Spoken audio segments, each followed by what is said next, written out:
नमस्कार। विशेष समाचारों में आप सभी का स्वागत है। मैं हूं जया, मेरे साथ है बीना। शुरुआत करेंगे इस वक्त की सुर्खियों के साथ। दिल्ली में आज विधानसभा की सभी 70 सीट पर सुबह 7 बजे से शाम 6 बजे तक मतदान। स्वतंत्र, निष्पक्ष और शांतिपूर्ण मतदान के लिए चुनाव आयोग ने किए सभी जरूरी इंतजाम। यूपी के मिल्कीपुर में भी उपचुनाव आज।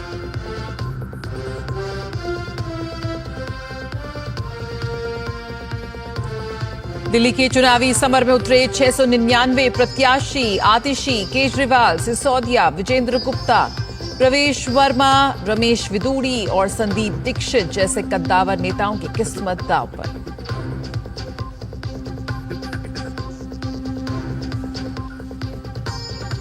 आज महाकुंभ जाएंगे प्रधानमंत्री नरेंद्र मोदी।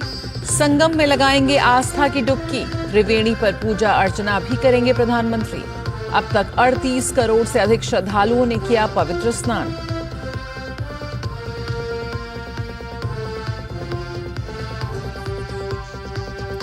व्हाइट हाउस में मिले अमेरिकी राष्ट्रपति ट्रंप और इजरायली प्रधानमंत्री नेतन्याहू। ट्रंप ने गाजा पट्टी का स्वामित्व लेकर उसके विकास का रखा प्रस्ताव। नेतन्याहू ने जताई सहमति।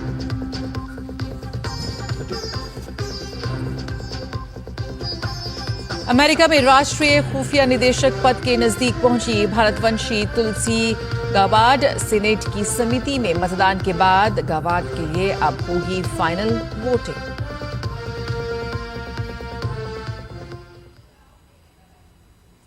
दिल्ली में आज विधानसभा की 70 सीटों के लिए वोट डाले जाएंगे। मतदान सुबह 7 बजे शुरू होगा और शाम 6 बजे तक चलेगा। 1,56,00,000 से अधिक मतदाता 699 उम्मीदवारों के चयन के लिए वोट डालेंगे। प्रमुख उम्मीदवारों में आम आदमी पार्टी के राष्ट्रीय संयोजक अरविंद केजरीवाल, दिल्ली की मुख्यमंत्री आतिशी, दिल्ली सरकार के मंत्री गोपाल राय, भारतीय जनता पार्टी के विजेंद्र गुप्ता, प्रवेश वर्मा, रमेश विदुड़ी, कैलाश गहलोत और कांग्रेस की ओर से संदीप दीक्षित, हारून यूसुफ और अलका याम्बा चुनाव मैदान में हैं। विधानसभा के 70 निर्वाचन क्षेत्रों में 13,700 से अधिक मतदान केंद्र बनाए गए हैं। निर्वाचन आयोग ने सुचारू रूप से मतदान के लिए 1,80,000 से अधिक मतदान कर्मी तैनात किए हैं। ये सुनिश्चित किया गया है कि मतदान प्रक्रिया के निर्विघ्न संचालन के लिए सभी मतदान केंद्रों पर आवश्यक सुविधाएं मिले। इनमें रैंप, व्हीलचेयर, चिकित्सा दल और क्रेच सुविधाएं शामिल हैं। दिल्ली मेट्रो की सुविधाएं सुबह 4 बजे से शुरू हो गई हैं। मतगणना शनिवार 8 तारीख को होगी।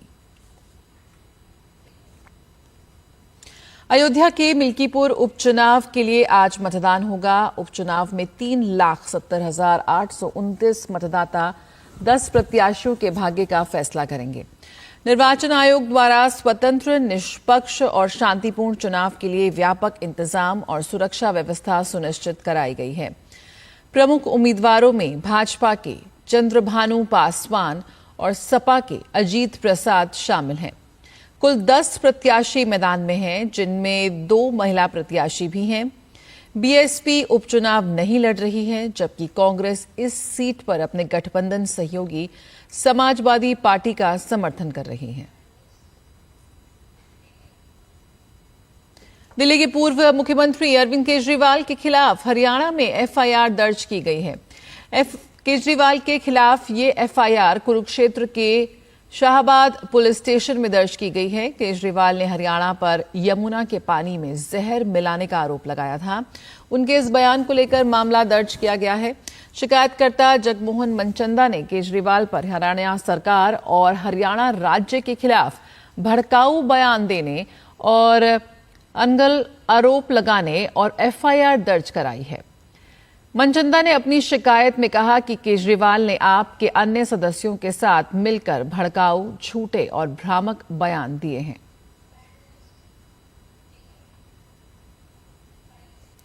प्रधानमंत्री नरेंद्र मोदी आज उत्तर प्रदेश के प्रयागराज में महाकुंभ मेले में जाएंगे। इस दौरान वे त्रिवेणी संगम में पवित्र स्नान करेंगे। इस अवसर पर मुख्यमंत्री योगी आदित्यनाथ भी उपस्थित रहेंगे। सुबह करीब 11 बजे प्रधानमंत्री संगम में पवित्र डुबकी लगाएंगे और मां गंगा की पूजा अर्चना करेंगे। महाकुंभ में उनके साधु संतों से भी भेंट करने की संभावना है। पिछले महीने मन की बात कार्यक्रम में प्रधानमंत्री मोदी ने कहा था कि कुंभ विविधता में एकता का पर्व है, जिसमें अपार जनसमूह संगम के तट पर एकत्र होते हैं और अमीर और गरीब एक साथ आकर संगम में पवित्र स्नान की डुबकी लगाते हैं, जो देश की एकता को दर्शाता है। पौष पूर्णिमा से शुरू होने वाला महाकुंभ दुनिया का सबसे बड़ा आध्यात्मिक और सांस्कृतिक समागम है, जो दुनिया भर से श्रद्धालुओं को आकर्षित कर रहा है। महाकुंभ 26 फरवरी को महाशिवरात्रि तक जारी रहेगा। भारत की आध्यात्मिक और सांस्कृतिक विरासत को बढ़ावा देने और संरक्षित करने की अपनी प्रतिबद्धता के अनुरूप प्रधानमंत्री ने तीर्थ स्थलों पर बुनियादी ढांचे और सुविधाओं को बढ़ाने के लिए लगातार सक्रिय कदम उठाए हैं। इससे पहले पिछले साल 13 दिसंबर को प्रयागराज की अपनी यात्रा के दौरान प्रधानमंत्री ने आम जनता के लिए कनेक्टिविटी, सुविधाओं और सेवाओं में सुधार करते हुए 5,500 करोड़ रुपए की 167 विकास परियोजनाओं का उद्घाटन किया था। लीबिया के बेंगाजी में कई हफ्तों से फंसे 18 भारतीय नागरिकों को भारतीय दूतावास की मदद से आज भारत वापस लाया जाएगा। ये नागरिक लीबिया काम के सिलसिले में गए थे। इस मामले में भारतीय दूतावास ने स्थानीय अधिकारियों के साथ मिलकर आवश्यक अनुमतियों और यात्रा दस्तावेजों की व्यवस्था में उनकी मदद की।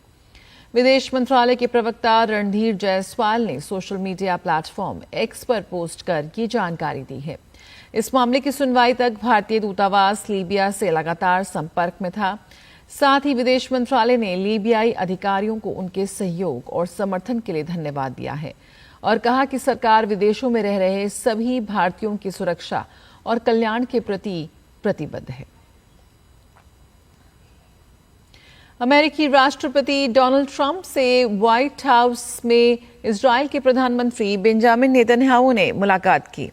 दोनों ने गाजा में चल रहे संघर्ष, हमास पर जीत, ईरान से मुकाबला करने और अन्य अरब देशों के साथ राजनयिक संबंध बनाने जैसे भू राजनीतिक मुद्दों पर चर्चा हुई।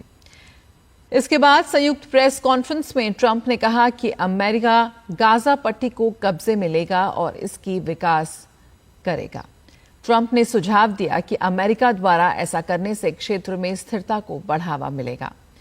नेतन्याहू ने ट्रंप की बात का समर्थन किया और उन्हें इजरायल का अब तक का सबसे अच्छा दोस्त करार दिया है।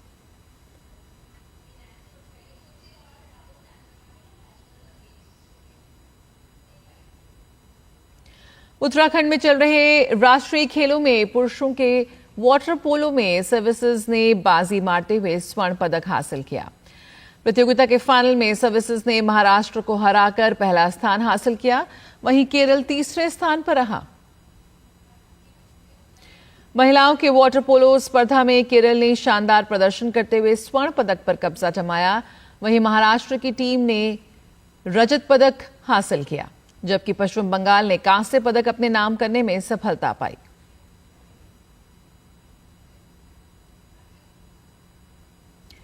राष्ट्रीय खेलों में महिलाओं के 100 मीटर ब्रेस्ट स्ट्रोक स्पर्धा में केरल की हर्षिता जयराम ने बेहतरीन प्रदर्शन करते हुए स्वर्ण पदक जीत लिया। वहीं महाराष्ट्र की सानवी योगेश ने रजत पदक अपने नाम करने में सफलता हासिल की। कांस्य पदक महाराष्ट्र की ज्योति बाजीराव पाटिल के नाम रहा।